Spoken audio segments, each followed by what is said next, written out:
Europe 1 Soir. 19h, 21h, Hélène Rouet.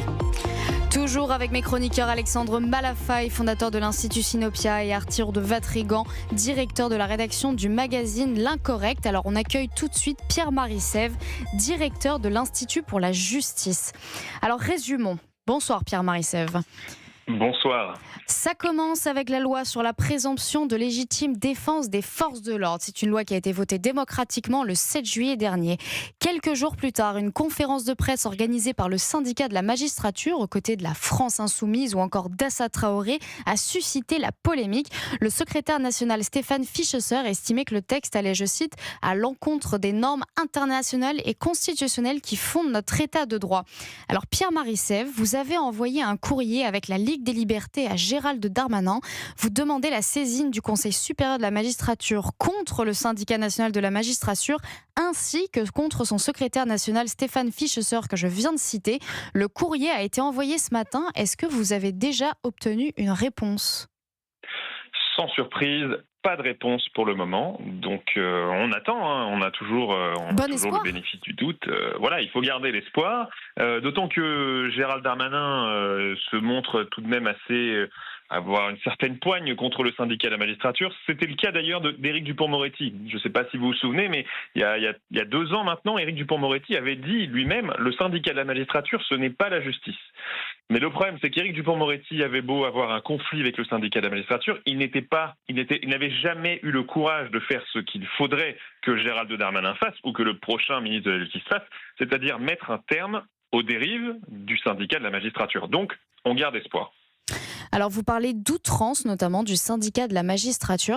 Qu'est-ce qui précisément dans cette conférence du 16 juillet dépasse selon vous le cadre normal de la liberté syndicale d'un magistrat ? Alors que le syndicat de la magistrature, en l'occurrence dans la conférence de presse, appelle à signer une pétition contre une loi démocratiquement votée, alors qui n'est d'ailleurs pas encore entrée en vigueur, puisque le Sénat ne s'est pas encore prononcé dessus. Donc on est toujours en plein dedans. Donc ça nous gêne qu'il appelle à signer une pétition. Deuxièmement, qu'il s'inscrive dans...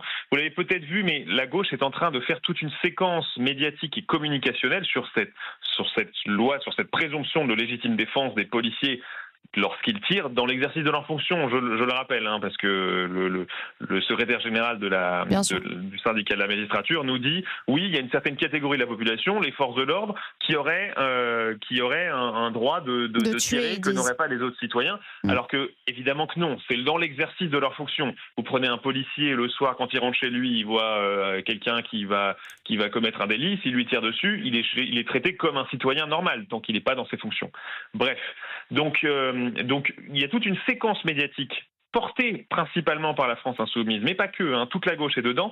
Et puis à chaque fois qu'on voit, c'est ça qui est fascinant à gauche, c'est cette capacité à se coaliser. Et là, c'est ce qu'ils font, ils se coalisent. Il y a des dizaines d'associations, de syndicats, de partis politiques qui sont main dans la main dans cette opération. Et nous, de voir des magistrats, fortiori un syndicat de magistrats, être main dans la main avec des partis politiques comme la France Insoumise, etc., ça nous pose un problème. D'autant qu'on a aussi dans ce magma, je ne les ai pas cités, mais on a le comité Traoré qui est aussi dans cette opération de communication et qui évidemment, lui, appelle à des manifestations. Enfin, on n'est pas loin de l'appel à la sédition, quoi. Arthur de Vatrigan, un magistrat ne devrait pas dire ça, selon vous ? Oui, mais le problème, c'est que le syndicat de la magistrature s'est fait amputer de la honte à la naissance, dès sa création. On se rappelle tous de la phrase d'Oswald Bodo qui expliquait très bien que en fait, le syndicat n'était pas là pour faire la justice, mais pour faire de la politique, et qu'il fallait changer la justice pour changer la société. Et que c'était, je crois que il était à Marseille à l'époque, il n'avait jamais été ni condamné, ni suspendu, ni rien. Et pourtant c'était un juge. Donc ça remonte dès la création. Et c'est vrai que là, se dire qu'un syndicat de magistrats qui s'affiche avec la PDG d'une PME familiale spécialisée dans la délinquance, ça fait un peu étrange en effet. Mais le cirque Traoré nous habitue à beaucoup de choses.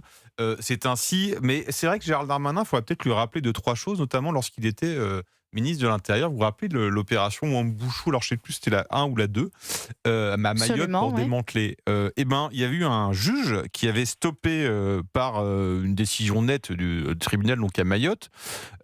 Et cette juge l'avait fait à la demande du syndicat de la magistrature qui avait fait un communiqué, en tout cas qui avait envoyé une lettre une semaine avant, pour expliquer qu'il ne fallait absolument pas que ce démantèlement ait lieu. Parce qu'évidemment, ça s'opposait aux droits humains et tout, on connaît toute la chanson. Et le juge avait stoppé l'opération Wambouchou sur laquelle misait beaucoup Gérald Darmanin, notamment pour communiquer. Donc, sachant l'homme rancunier, on va peut-être lui rappeler s'il l'a oublié, que voici les faits du syndicat de la magistrature à son endroit et qu'il serait bien de faire 2-3 choses. Mais le problème, c'est, rappelez-vous aussi le mur des cons, qui est quand même l'affaire scandaleuse. Tout le monde s'en souvient. Le syndicat de la magistrature, le Conseil supérieur de la magistrature n'avait prononcé aucune sanction. Ouais, c'est ça. Aucune sanction. Et même le président du syndicat de la magistrature de l'époque avait été nommé peu de temps après vice-présidente d'un grand tribunal. Ouais, c'est ça. Le risque est là, en fait, Pierre-Marie Sèvres. C'est-à-dire que vous demandez la saisine du Conseil supérieur de la magistrature, mais en fait, même si Gérald Darmanin répondait favorablement à ce courrier, en fait, concrètement, quelles sanctions vous espérez là aujourd'hui ? Je sais pas. Alors, la sanction que nous demandons, elle s'appliquerait au secrétaire général du syndicat de la magistrature, puisque le Conseil supérieur de la magistrature juge des personnes, des magistrats. Et donc, nous, ce qu'on espère, la moindre sanction serait déjà énorme, parce que comme l'a dit Arthur de Vatrigan, on n'a pas eu de sanction sur le mur des cons. 5 à 6 sanctions par an seulement, c'est rien du tout. Très peu de sanctions tous les ans. Et puis, Arthur de Vatrigan a aussi rappelé l'affaire Baudot, qui est effectivement le point de départ de ces dérives. C'est-à-dire qu'on a un magistrat qui dit aux jeunes magistrats, n'agissez plus comme des juges impartiaux, mais rétablissez l'équilibre dans votre monde fantasmé, déséquilibré de méchants capitalistes blancs, hommes blancs de plus de 50 ans. Remettez le curseur au milieu. Eh bien, effectivement, c'est de là que tout vient le problème. C'est qu'on a eu cette déclaration-là, politique et scandaleuse et extrêmement gênante. Je pense qu'aujourd'hui, plus aucun membre du syndicat n'oserait la faire en public parce que il était allé vraiment très loin. Mais là où Arthur de Vatrigan a raison, c'est qu'il n'y a pas eu de sanction à ce fait fondateur. La droite avait essayé. La droite, le ministre, je crois, c'était Le Canuet à l'époque. Il a essayé de sanctionner le syndicat de la magistrature, ce magistrat-là. Et que s'est-il passé ? Une opération de communication avec l'ensemble de la gauche, comme ce à quoi on assiste sur l'histoire de la présomption de légitime défense. Et au final, ils ont fait une tellement forte pression sur le ministre de la Justice qu'il ne s'est rien passé du tout. Et donc, c'est un peu le péché originel. Donc, la moindre sanction serait déjà un début de quelque chose. Pierre-Marie Sèvres, juste pour qu'on comprenne bien, pour que les auditeurs évidemment comprennent bien, que pèse en fait le syndicat de la magistrature quand on regarde l'intégralité des magistrats de France ? Est-ce que c'est une très grosse proportion ou est-ce que c'est une minorité bruyante ? Pouvez-vous nous dessiner ce schéma-là ? Oui, alors c'est une trop grosse proportion, si vous voulez mon avis, mais c'est une proportion. Alors, il y a 3 grands syndicats dans la magistrature. Il y a l'USM, qui est le syndicat majoritaire, qui est un syndicat, on va dire, de gauche, de centre-gauche pendant longtemps, qui a plutôt viré à gauche, puisqu'aujourd'hui, il s'associe beaucoup avec le syndicat de la magistrature. Ils ont fait beaucoup de communiqués de presse communs. Donc l'USM fait à peu près un peu plus de la moitié des voix aux élections professionnelles, sachant qu'on a à peu près la moitié des magistrats qui vont vraiment voter aux élections professionnelles. Donc l'USM, on peut dire qu'il représente à peu près un quart de la magistrature. On a ensuite le syndicat de la magistrature numéro 2, qui fait historiquement à peu près un tiers des voix, qu'il a un petit peu baissé aux dernières élections. Il a fait 25% aux commissions d'avancement il y a quelques mois, il y a 2-3 mois. Et puis on a donc le syndicat de la magistrature, je ne vous fais pas un dessin, on sait tous on en parle absolument.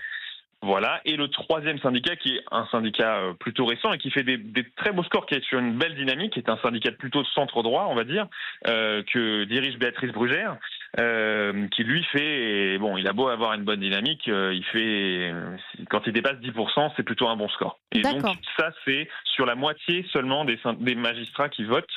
Donc en fait, le syndicat de magistrature, il représente... Il y a à peu près 8000 magistrats. Moi, j'avais entendu qu'il y a une dizaine d'années, il avait à peu près 1000 membres. Donc, voilà, ça reste une minorité, quand même. Ça reste une minorité, mais le problème, c'est que c'est une minorité qui est la seule à avoir le droit d'ouvrir sa bouche. Vous prenez à l'ENM, par exemple. Nous, on a fait une étude sur l'ENM à l'Institut pour la justice. On s'en est rendu compte. En fait, il est impossible, quand on veut dire quelque chose qui n'est pas de gauche, on n'a pas le droit de le dire. Les jeunes magistrats, on en connaît, hein, nous on a beaucoup de contacts chez les magistrats, donc là en ce moment on a plusieurs contacts qui sont à l'ENM en ce moment, qui nous disent on ne peut pas dire quoi que ce soit qui ne soit pas de gauche, on ne peut pas le dire sur le... Ce qui ne veut pas dire que les magistrats qui ne sont pas de gauche sont ultra minoritaires. Non, mais ils n'ont pas le droit de parler. C'est ça, s'ils ont la main mise en plus sur la nouvelle génération, c'est vrai que c'est compliqué. Exactement. Pierre Marissev, Alexandre Malafaille, il y a une question pour vous.